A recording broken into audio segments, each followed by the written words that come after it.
옛사람들에게 말하기를 무엇이라고 한 것 너희는 들었다. 그러나 나는 너희에게 말한다. 산상수훈에 나오는 일련의 이런 화법은 예수님의 가르침이 옛사람의 가르침과 무엇이 다른지를 드러냅니다.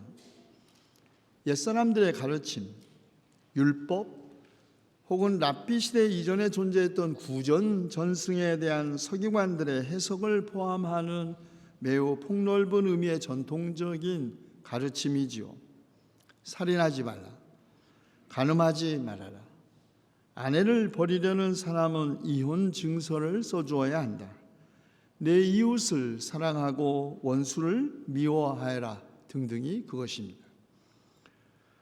그런데 예수님께서 그러나 나는 너희에게 말한다 라고 하시면서 제시한 자신의 가르침은 옛 율법이나 옛 사람들의 가르침을 대체하는 새로운 율법이나 가르침이 아닙니다.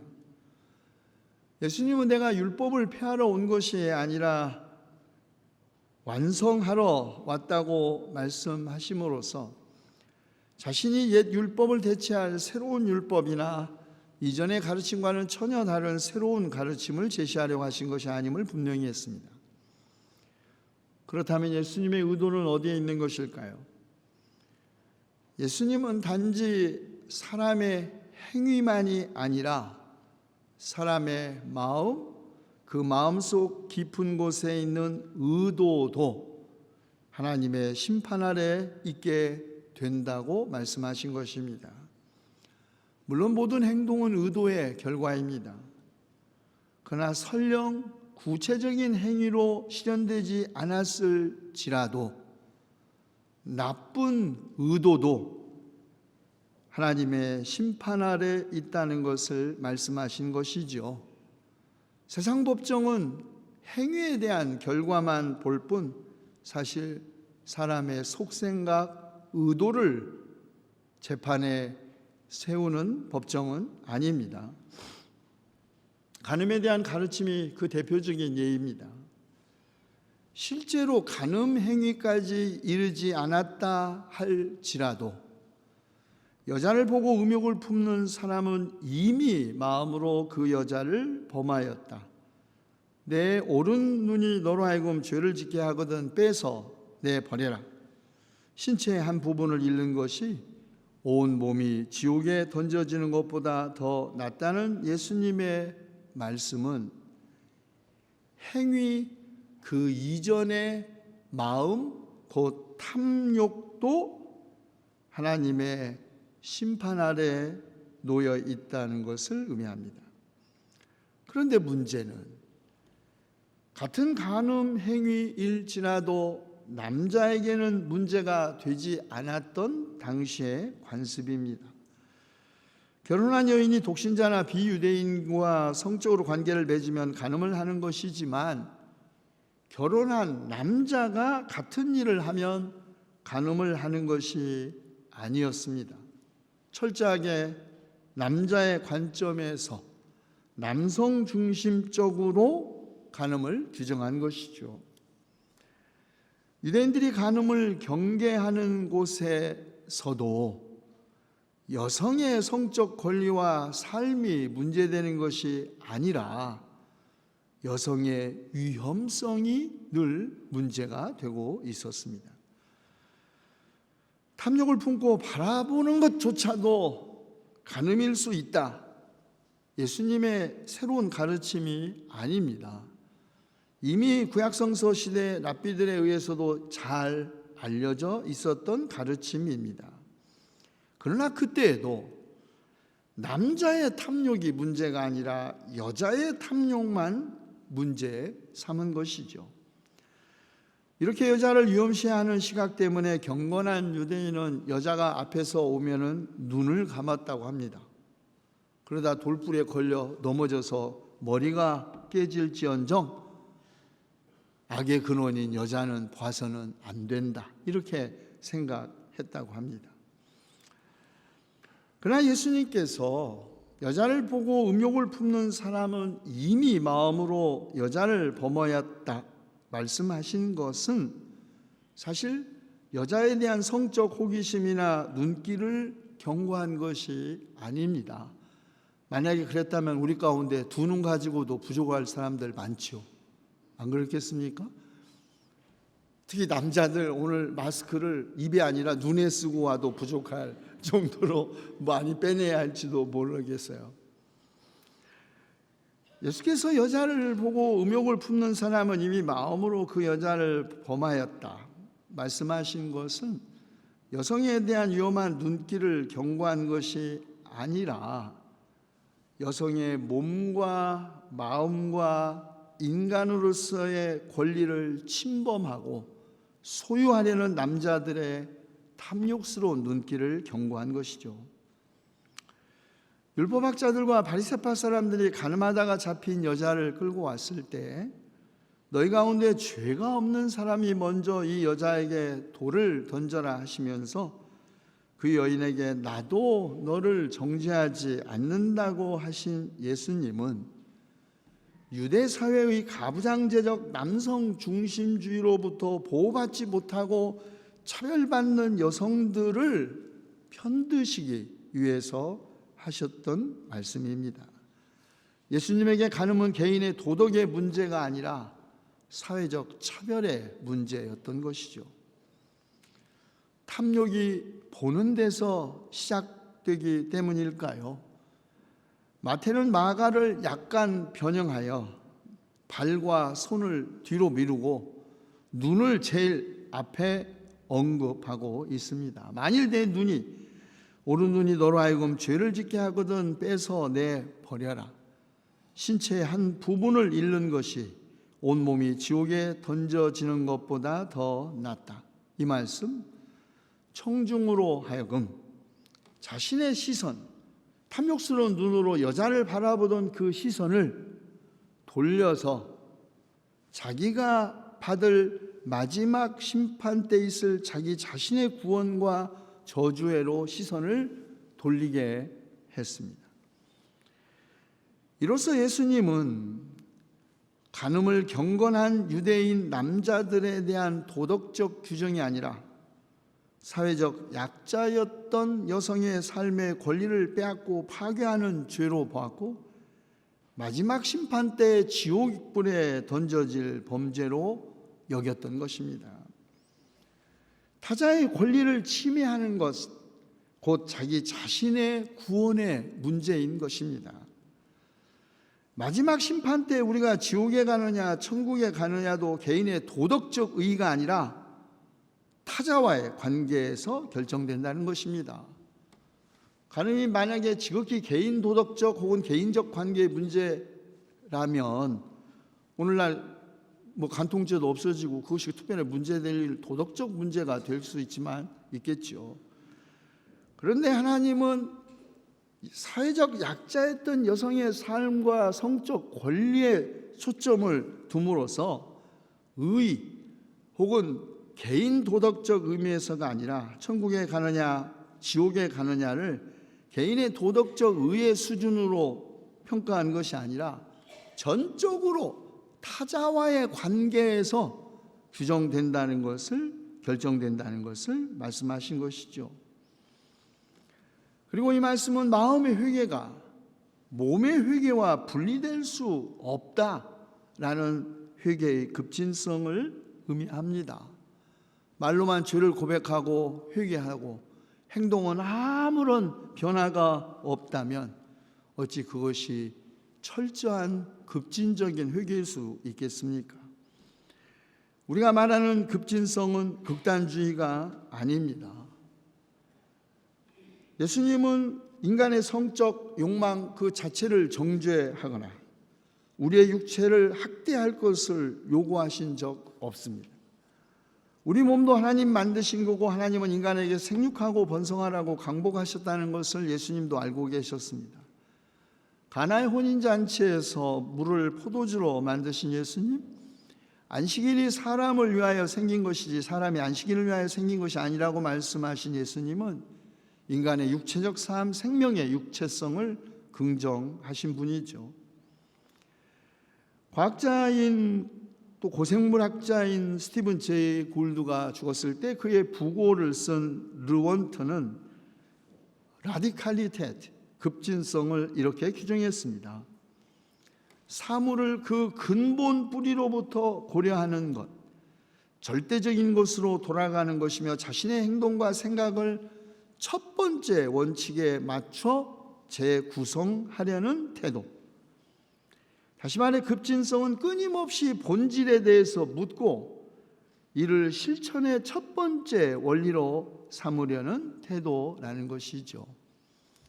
율법의 근본 정신을 묻고 그 근본 정신은 하나님의 말씀에 대한 순종 아니겠습니까? 여러분은 여러분의 생각과 행동을 결정하는 첫 번째 기준에 무엇이 서 있습니까? 돈입니까? 명예입니까? 건강입니까?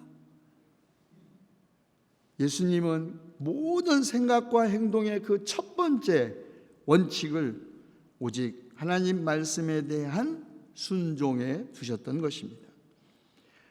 예수님의 가르침에 이런 급진성을 어떤 신학자들은 철저성이라고도 표현했습니다. 다른 인간 혹은 사물을 대하는 내 마음과 몸의 태도를 결정하는 첫 번째 원칙을 하나님의 말씀에 대한 절대적 순종에 둔다는 것을 의미합니다. 여기에는 중립 혹은 중간은 있을 수 없습니다. 순종이든 불순종이든 그 가운데 하나의 선택만 있을 뿐 제3의 선택 없습니다. 그러면 아무것도 하지 않는 것, 그것도 하나의 선택일 수 있겠죠. 아닙니다. 그것도 불순종입니다. 비록 우리가 주님의 말씀에 철저하게 순종하지 못한다 할지라도 그 말씀을 우리의 생각과 행동의 근본적인 원칙으로 삼을 때 비로소 우리는 예수님의 말씀의 뜻과 의도를 이해할 수 있고 또 그렇게 살 수 있는 힘과 은혜를 받을 수 있는 것이죠. 철저성은 실행력이나 도덕주의 혹은 영웅주의와도 아무 상관이 없습니다. 철저한 순종 오직 하나님에 의해서만 가능합니다. 그런 의미에서 순종은 영에 속한 사람에게 주어지는 하나님의 은혜인 것이죠. 예수님은 또 옛사람들에게 말하기를 살인하지 말아라. 누구든지 살인하는 사람 재판을 받아야 할 것이라 한 것을 너희가 들었다. 그러나 나는 너희에게 말한다. 자기 형제나 자매에게 성내는 사람은 누구나 심판을 받는다. 자기 형제나 자매에게 얼간이라고 말하는 사람은 누구나 공의회에 불려갈 것이요 또 바보라고 말하는 사람은 지옥불 속에 던져질 것이다. 살인은 예나 지금이나 마땅히 재판을 받을 중죄입니다. 그런데 예수님은 자기 형제나 자매에게 성내거나 얼간이 바보 같은 놈이라고 말하는 사람은 심판을 받고 지옥불 속에 던져질 것이라고 말씀하셨습니다. 어떻게 이해해야 할까요? 솔직히 우리 살면서 화도 낼 수도 있고 또 가까운 친구, 형제, 자매에게 얼간이 혹은 바보라고 말할 수도 있는 것 아닙니까? 예수님 당시에는 형제, 자매에게 얼간이 혹은 바보라고 말하는 것이 얼마나 심각한 욕이나 비난이었는지 모릅니다. 그것이 어떻게 살인에 버금가는 그러나 심판받을 일이며 심지어는 지옥불 속에 던져질 죄가 될 수 있단 말일까요? 우리는 물론 화가 타살이건 자살이건 살인에 이를 수도 있는 것 잘 알고 있습니다. 이웃을 미워하는 자는 살인자에 속한다. 당시의 랍비의 가르침도 알려져 있었습니다. 그러나 화가 하나님의 심판할, 화 때문에 자살하거나 화 때문에 다른 사람의 생명을 뺏는 것 당연히 법정에 설 일이지만 어떻게 화가 하나님의 심판 아래 있다고 말씀하신 것일까요? 그것은 화가 나쁘게 발전하면 살인에 이를 수도 있는 가능성 때문이 아니라 노하는 사람은 하나님의 의를 이루지 못하기 때문입니다. 야고보서 1장 20절의 말씀입니다. 형제 자매에 대한 비난이나 욕도 마찬가지죠. 비난이나 욕도 살인에 이른 경우가 있습니다. 악성 댓글이나 가짜 뉴스에 시달리는 사람들이 자살하는 것이 대표적인 예이죠. 이웃에게 화를 내거나 욕을 하는 것은 세상 법정에서야 명예훼손으로 재판을 받게 될 것입니다. 예수님 당시에는 공의회에 불려갈 행위였습니다. 그런데 예수님은 이런 행위들이 하나님의 심판 아래 있게 된다고, 지옥불 속에 던져질 죄라고 말씀하신 것입니다. 여기서도 예수님의 초점은 성 내는 거나 성 그 자체, 비난하고 욕하는 것이 살인에 버금가는 악한 행위일 수 있는 가능성에 두신 것이 아닙니다. 물론 그런 가능성 언제든지 있을 수 있고 그런 죄는 세상 법정에서도 심판받을 것입니다.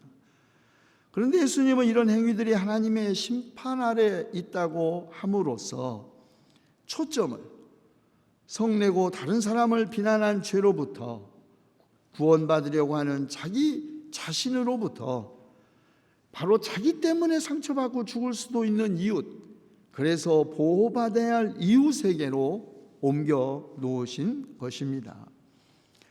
대개 형제 자매를 얼간히 바보 같은 놈이라고 비난하거나 욕하는 사람의 마음속에는 사실은 그 사람의 실체를 폭로하는 것보다 자신이 얼마나 똑똑하고 의로운 것인지를 빗대어 드러내기 위한, 다시 말해 자신의 의의를 드러내기 위한 행위이기 때문에 하나님의 법정에 서게 된다는 것입니다. 그러나 예수님은 단지 피해자만이 아니라 가해자도 함께 구원받기를 원하십니다. 사람은 끈질기게 오직 자기 자신의 구원에만 관심을 기울이지만, 그러나 예수님은 인간이 자신의 의, 곧 자신의 구원을 위하여 타자에게 상처를 입히거나 희생시키는 것을 원하지 않으셨던 것이죠. 그러나 선택은 온전히 인간 자신의 몫입니다. 하나님께서 모세에게 명하여 모압 땅에서 이스라엘 자손과 세우신 신명기 법전의 언약의 말씀도 백성에게 선택을 요청합니다. 보십시오. 내가 오늘 생명과 번영, 죽음과 파멸을 당신들 앞에 내놓았습니다. 내가 오늘 당신들에게 명하는 대로 당신들이 주 당신들의 하나님을 사랑하고 그의 길을 따라가며 그의 명령과 규례와 법도를 지키면 당신들이 잘 되고 번성할 것입니다. 그러나 당신들이 마음을 돌려서 순종하지 않고 빗나가서 다른 신들에게 절을 하고 섬기면 오늘 내가 당신들에게 경고한 대로 당신들은 반드시 망하고 맙니다. 나는 오늘 하늘과 땅을 증인으로 세우고 생명과 사망, 복과 저주를 당신들 앞에 내놓았습니다. 당신들과 당신들의 자손이 살려거든 생명을 택하십시오. 신앙의 길은 두 길밖에 없습니다. 생명과 죽음, 복과 저주, 번영과 파멸, 하나님과 우상 사이의 선택밖에 없습니다. 셋길, 격길, 곤목길, 제3의 길, 중립 혹은 아무것도 선택하지 않는 길, 그런 것은 없습니다. 사도 바울도 고린도 교회에 보낸 편지에서 인간을 영에 속한 사람과 육에 속한 사람 두 종류로 구별했습니다. 육에 속한 사람은 달리 표현하여 자연에 속한 사람 혹은 인간의 방식대로 사는 사람입니다. 이들은 고린도 교회 파벌을 조성하여 시기와 싸움을 일으키는 그리스도인들이었습니다. 나는 아볼로 편이다, 아니 나는 바울 편이다 하면서 교회를 분열시킨 그리스도인들이죠. 이들은 자신을 크리스찬이라고 하면서도 음행을 하고 탐욕을 부리고 우상을 숭배하고 사람을 중상모략하고 술 취하고 약탈하는 사람들이었습니다.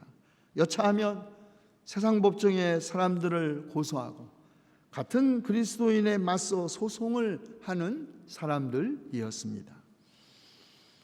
그러나 영에 속한 사람, 바울에 따르면 예수 그리스도와 친교를 가지는 사람, 곧 말씀에 귀를 기울이고 기도와 찬양으로 주님을 경외하는 사람이라는 말입니다.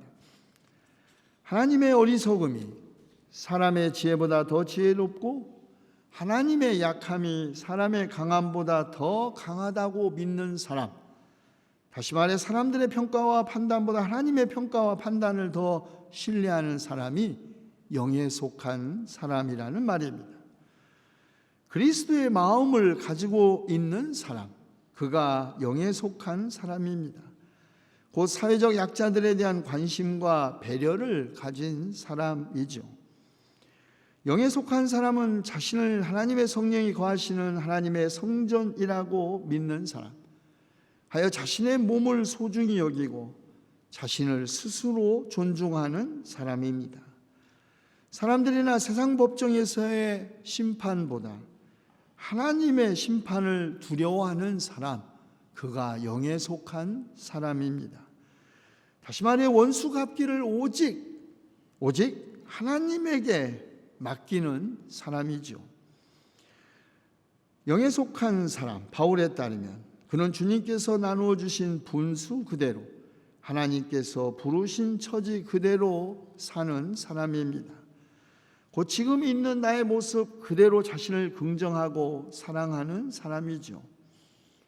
영에 속한 사람, 그는 어느 누구에게도 얽매이지 않은 자유로운 몸이지만 많은 사람을 얻으려고 스스로 모든 사람의 종이 된 사람입니다.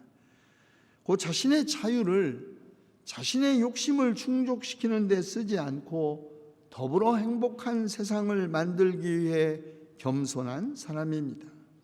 영에 속한 사람, 그는 받은 은사를 교회에 덕을 끼치기 위하여 봉사하는 사람, 곧 받은 은사를 자기를 내세우고 자기의 의를 드러나기 위하지 않고 오직 주님을 섬기는 기쁨으로 겸손한 사람입니다.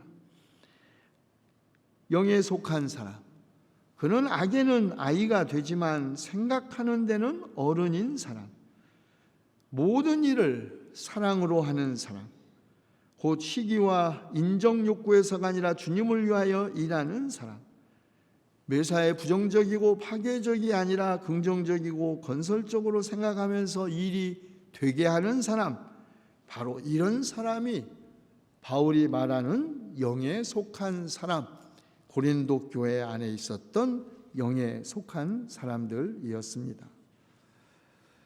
바울은 교회 밖에 있는 사람을 육에 속한 사람, 교회 안에 있는 사람을 영에 속한 사람이라고 나눈 적 없습니다. 바울이 육에 속한 사람들이라고 표현한 사람들도 모두 다 교회 안에 있는 사람들입니다.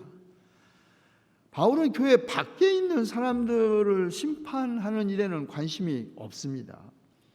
바울은 세상 사람들은 하나님의 심판에 맡긴다고 말합니다. 바울은 다만 교회 안에 있으나 교회 안에 있으면서 육에 속한 사람들을 권면한 것이죠. 이들은 신앙생활에서 아직 어린아이와 같지만 이들도 여전히 그리스도 안에 있습니다. 교회 안에서 크리스찬으로서 영에 속한 사람들도 그리스도 안에 있는 사람들입니다.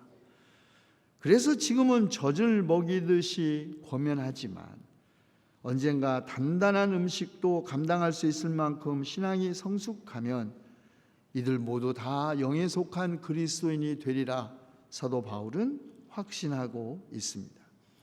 그러나 적당히 영적이고 적당히 육적인 그리스도인은 있을 수 없습니다. 그가 영적이든지 아니면 육적일 뿐 우리에게는 선택만이 있을 뿐 또 다른 길은 있을 수 없습니다. 그러나 우리가 서 있는 이 기초는 다만 예수 그리스도, 그 위에 어떤 집을 지을 것인지 전적으로 우리 자신의 선택과 결단에 달려 있습니다.